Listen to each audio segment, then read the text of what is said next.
ओम शांति। आज 30 तारीख है, बुधवार का दिन है।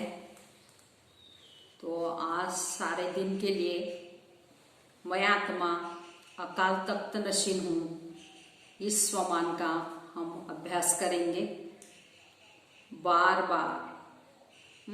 मैं अपने अकाल तख्त पर विराजमान हूँ। भ्रुकुटी के बीच में चमकता है अजब सितारा। मैं आत्मा हूँ। ऐसे देहभान से परे देही अभिमानी बनने का पूरा दिन अभ्यास करेंगे।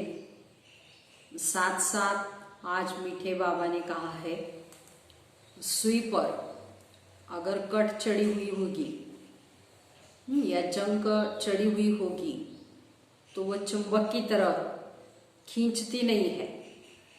तो पहले पहले बाबा कहते हैं ये ख्याल करना है या देखना है कि मुझ आत्मा पर भी कट चढ़ी हुई है, तो वो उतरेगी कैसे? याद की यात्रा से। तो बाबा भी कहते मुख्य है याद की यात्रा, या पढ़ाई का लक्ष्य भी है हमको याद की यात्रा में तत्पर रहकर अपने विकर्मों को या पापों को भस्म करना है। तो आज का महावाक्य है, बाबा कहते मीठे बच्चे सबसे पहले यही ख्याल करो कि मुझ आत्मा पर जो कट चढ़ी हुई है वो उतरे कैसे। सुई पर जब तक कट जंग होगी तब तक चुंबक खींच नहीं सकता। प्रश्न है, पुरुषोत्तम संगम युग पर तुम्हें पुरुषोत्तम बनने के लिए कौन सा पुरुषार्थ करना है? उत्तर है कर्मातीत बनने का। कोई भी कर्म संबंधों की तरफ बुद्धि न जाए, अर्थात कर्म बंधन अपने तरफ न खींचे। तो सारा कनेक्शन एक बाप से रहे, कोई से भी दिल लगी हुई न हो, ऐसा पुरुषार्थ करो। झगमुई में अपना टाइम वेस्ट मत करो, याद में रहने का अभ्यास करो। तो बाबा कहते ये पुरुषोत्तम संगम युग है। जैसे अभी अधिक मास चल रहा है, तो जैसे कलयुग के अंत और सतयुग के आदि में ये संगम आता है। जिस पुरुषोत्तम संगम युग पर जैसे अधिक मास है उस तरह, तो इस पुरुषोत्तम संगम युग पर बाबा आते हैं। तो बाबा कहते हैं अभी सारा कनेक्शन हमको बाप से रखना है, कर्मातीत बनने का पूरा पुरुषार्थ करना है। कोई भी कर्म बंधन में फंसना नहीं है, हल्का रहना है।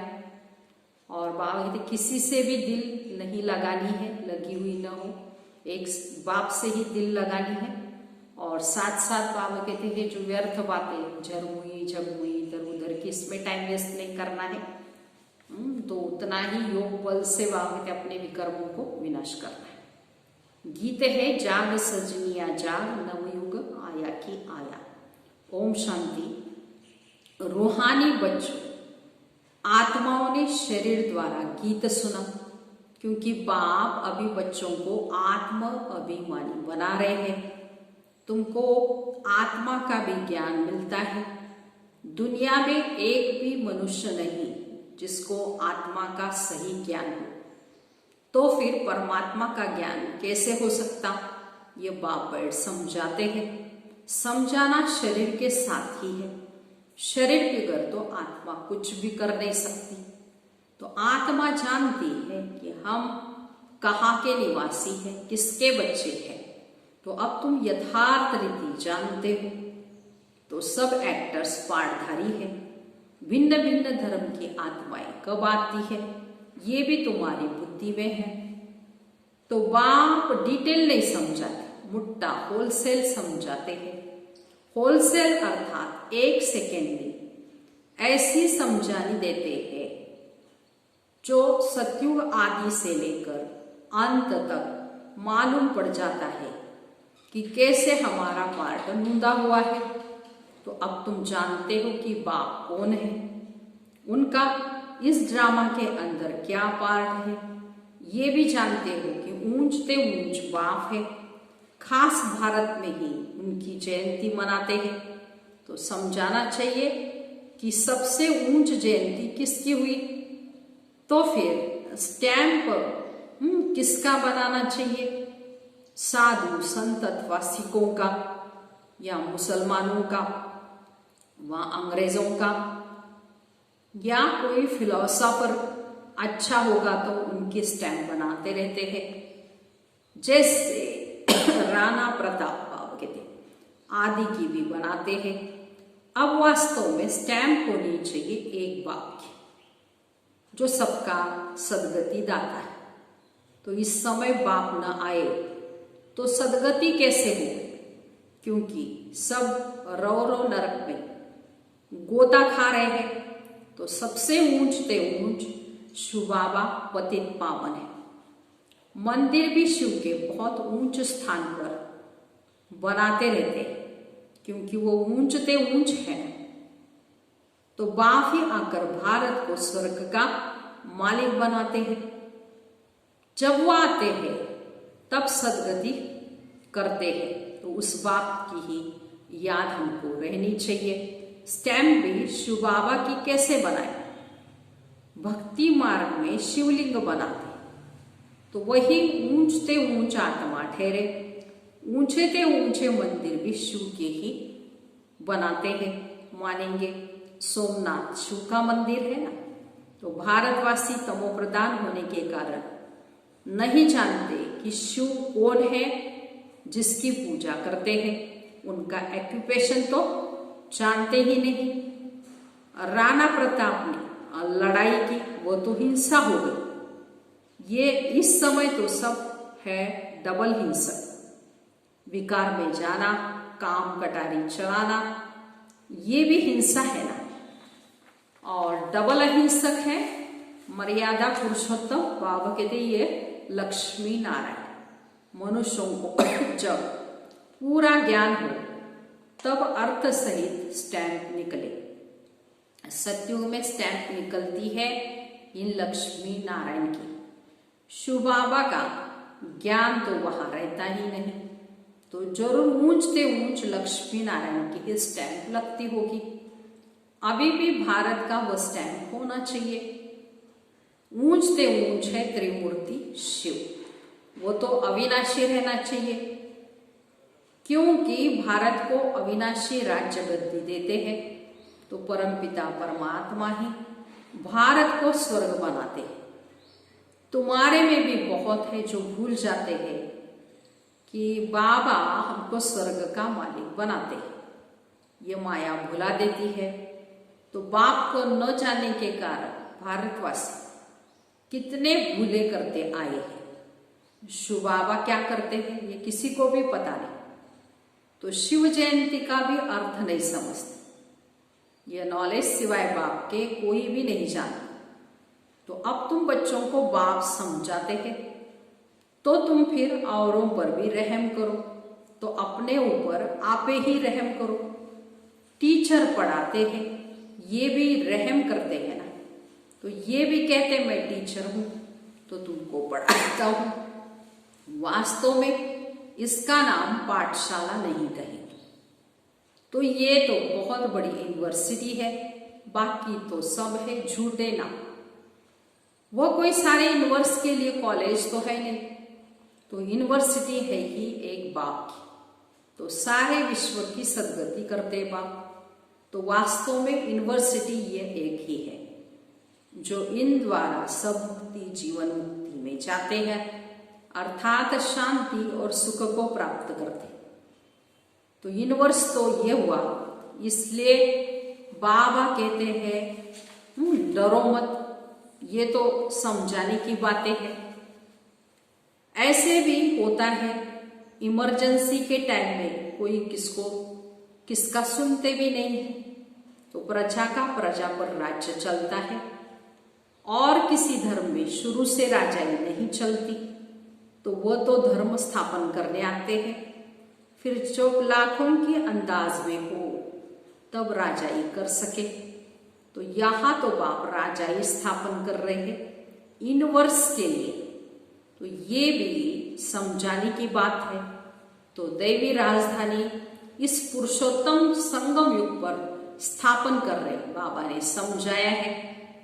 कृष्ण, नारायण, राम आदि के काले चित्र है तो तुम हाथ में उठाओ, फिर किसी को भी समझाओ। कृष्ण को श्याम सुंदर क्यों कहते हैं? तो सुंदर था फिर श्याम कैसे बना? भारत हेविन था अब हेल है, तो हेल अर्थात काला, हेविन अर्थात गोरा।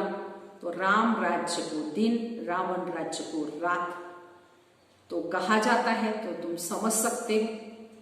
देवताओं को काला क्यों बनाया है? तो बाप बैठ समझाते हैं।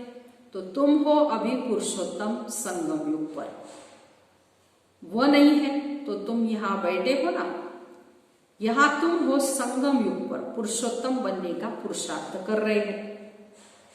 तो विकारी पतित मनुष्यों से तुम्हारा कोई भी कनेक्शन नहीं है। हाँ, अभी कर्मातीत अवस्था नहीं हुई, इसलिए कर्म संबंधों से भी दिल लग जाती है। कर्मातीत बनना उसके लिए याद की यात्रा चाहिए। बाबा समझाते हैं तुम आत्मा हो, तुम्हारा परमात्मा बाप के साथ कितना लव होना चाहिए।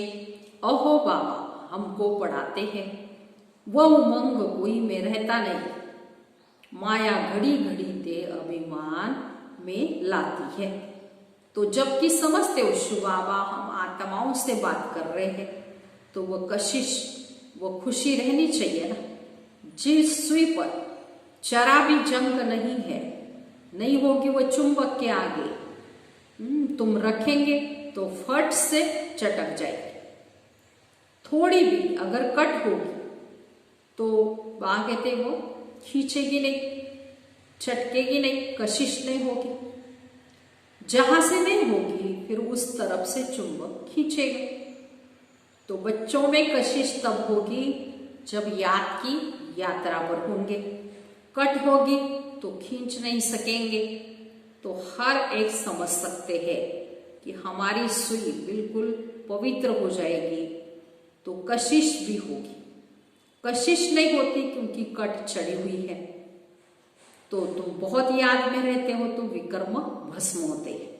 अच्छा, फिर अगर कोई पाप करते हो तो और 100 गुना दंड पड़ जाता है।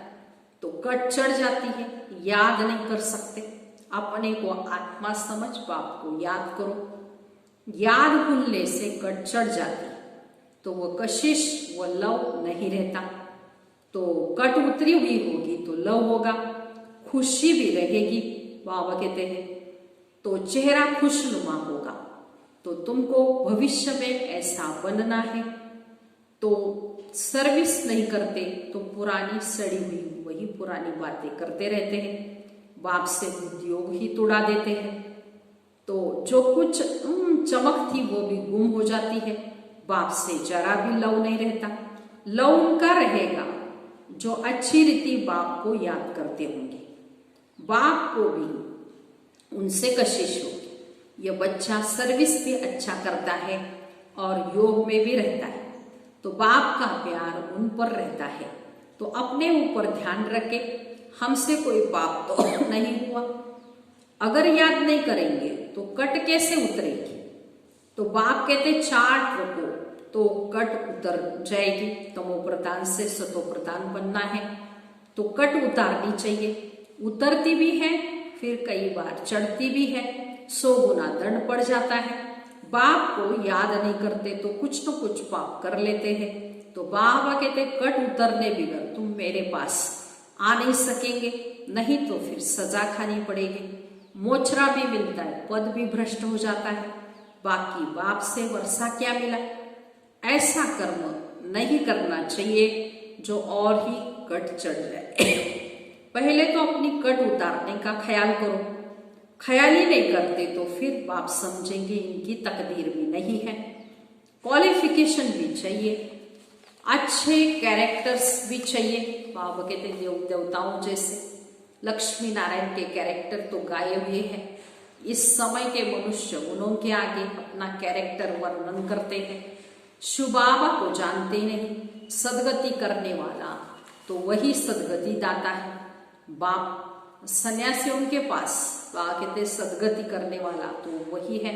सन्यासी उनके पास जाते हैं, परंतु सर्व का सद्गति दाता एक है। बाप ही स्वर्ग की स्थापना करते हैं, फिर नीचे ही उतरना है। तो बाप के सिवाय कोई पावन बना न सके। मनुष्य खड्डे के अंदर जाकर बैठते हैं, इससे तो गंगा में जाकर बैठे तो साफ हो जाए, क्योंकि पतित पावनी गंगा कहते हैं ना। मनुष्य शांति चाहते हैं, तो वो जब घर जाएंगे तब पाठ पूरा होगा। हम आत्माओं का घर है ही निर्वाण धाम। यह शांति कहाँ से आई? तपस्या करते हैं, वो भी कर्म करते हैं, करके शांति में बैठ जाएंगे। शिव बाबा को तो जानते ही नहीं, तो वो सब है भक्ति मार्ग। तो पुरुषोत्तम संगम युग एक ही है, जबकि बाप आते हैं तो आत्मा स्वच्छ बन मुक्ति जीवन मुक्ति में चली जाती है। जो मेहनत करेंगे वो राज्य करेंगे, बाकी जो मेहनत नहीं करेंगे वो सजाएं खाएंगे। शुरू में साक्षात्कार कराया था सजाओं का, फिर पिछाड़ी में भी साक्षात्कार होगा। देखेंगे हम श्रीमत पर न चले तब यह हाल हुआ। बच्चों को कल्याणकारी बनना है, बाप और रचना का परिचय देना है। जैसे सुई को मिट्टी के तेल में डालते तो कट उतर जाती है, वैसे बाप की याद में रहने से भी कट उतरती है। नहीं तो वो कशिश व लव बाप में नहीं रहता। लव सारा चला जाता है मित्र संबंधी आदियों में। मित्र संबंधियों के पास जाकर बाबा कहते हैं रहते हैं, तो कहाँ वो जंक खाया हुआ संग और कहाँ ये संग। जंक खाई हुई चीज के संग में उनको भी कट चढ़ जाएगी। तो कट उतारने के लिए बाप आते हैं, याद से ही पावन बनेंगे। आपदा कलम से बड़ी जोर से कट चढ़ी हुई है। अब बाप चुंबक कहते हैं मुझे याद करो, याद से ही पावन बनेंगे। बुद्धि का योग जितना मेरे साथ होगा उतनी कट उतरेगी। नई दुनिया तो बननी ही है। सतयुग में पहले बहुत छोटा सा झाड़ होता है देवी देवताओं का, फिर वृद्धि को पाते हैं। यहां से तुम्हारे पास आकर पुरुषार्थ करते रहते, ऊपर में कोई आते नहीं तो और धर्म वालों के ऊपर से आते। या तुम्हारी राजधानी तैयार हो रही है, सारा मदार पढ़ाई पर है। बाप की श्रीमत पर चलने से या बुद्धियोग बाहर जाता रहता है तो कट लग जाती है। तो यहाँ आते ही है तो सब हिसाब किताब चुकत कर जीते जी सब कुछ खत्म करके आते। सन्यास भी सन्यास करते हैं तो कितने समय तक याद रहता है उनको, तो तुम बच्चे जानते हो। अभी हमको सत का संग मिलता है, हम अपने बाप की याद में रहते हैं, मित्र संबंधी आदियों को जानते हैं ना, तो गृहस्थ व्यवहार में रहते, कर्म करते, बाप को याद करते, पवित्र बनना है, औरों को भी सिखाना है। फिर तकदीर में होगा तो चल पड़ेंगे। ब्राह्मण कुल का नहीं होगा तो देवता कुल में कैसे आएगा। तो बहुत सहज पॉइंट्स दी जाती है जो झट किसकी बुद्धि में बैठ जाए। लेकिन विनाशकाली विपरीत बुद्धि वाला चित्र भी क्लियर है। अब वह सारवंटी तो है नहीं, दैवी सारवंटी थी जिसको स्वर्ग कहा जाता है। अभी तो पंचायती राज्य है, समझाने में कोई हर्जा नहीं, परंतु कट निकली हुई हो तो कोई को तीर लगे। पहले कट निकालने की कोशिश करनी चाहिए, अपना कैरेक्टर देखना है।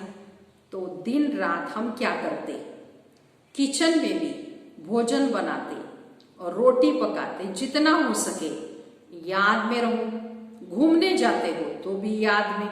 तो बाप सबकी अवस्था को तो जानते हैं ना। कई बच्चे झरमुई झकमुई करते हैं तो फिर कट और ही चढ़ जाती है। पर चिंतन की कोई बात नहीं सुनो, पर चिंतन में अपना टाइम वेस्ट मत करो। अच्छा, मीठे मीठे सिकिलते बच्चों प्रति माता पिता बाप दादा का याद प्यार और गुड मॉर्निंग। रूहानी बाप की रूहानी बच्चों को नमस्ते। हम रूहानी बच्चों की रूहानी माता पिता बाप दादा को याद प्यार गुड मॉर्निंग और नमस्ते। हम बनेंगे फरिश्ते। वाह बाबा वाह, शुक्रिया बाबा शुक्रिया, वाह ड्रामा वाह, वाह मेरा भाग्य वाह। अभी सारी मुरली का धारणा के लिए मुख्य सार सुने। पहली पॉइंट है, जैसे बाप टीचर रूप में पढ़ाकर सब पर रहम करते हैं, ऐसे अपने आप पर और औरों पर भी रहम करना है। पढ़ाई और श्रीमत पर पूरा ध्यान देना है। अपने कैरेक्टर सुधारने हैं, माना देवताओं जैसा बनाना है। आपस में दूसरी पॉइंट, कोई भी सड़ी हुई परचिंतन की बातें कर बाप से बुद्धियोग नहीं तुड़वाना है। कोई भी पाप कर्म नहीं करना है। याद में रहकर जंग उतारनी है। आज का वरदान है, सर्व शक्तियों को ऑर्डर प्रमाण अपना सहयोगी बनाने वाले प्रकृति जीत भव। विस्तार, सबसे बड़ी थी बड़ी दासी प्रकृति है। जो बच्चे प्रकृति जीत बनने का वरदान प्राप्त कर लेते हैं, उनके ऑर्डर प्रमाण सर्व शक्तियां और प्रकृति रूपी दासी कार्य करती है, अर्थात समय पर सहयोग देती। लेकिन यदि प्रकृति जीत बनने के बजाय अलबेलेपन की नींद में व अल्पकाल की प्राप्ति के नशे में व व्यर्थ संकल्पों के नाच में मस्त होकर अपना समय गवाते हो, तो शक्तियां ऑर्डर पर कार्य नहीं कर सकती।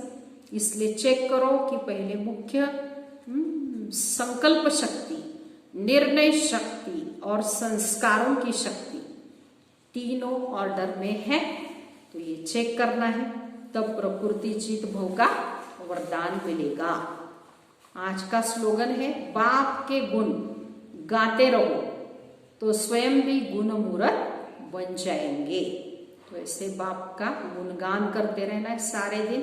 तो गुणगान करते अपने अंदर भी गुण आते जाएंगे और हम बाप समान गुण मूर्त बनते जाएंगे। अच्छा, ओम शांति।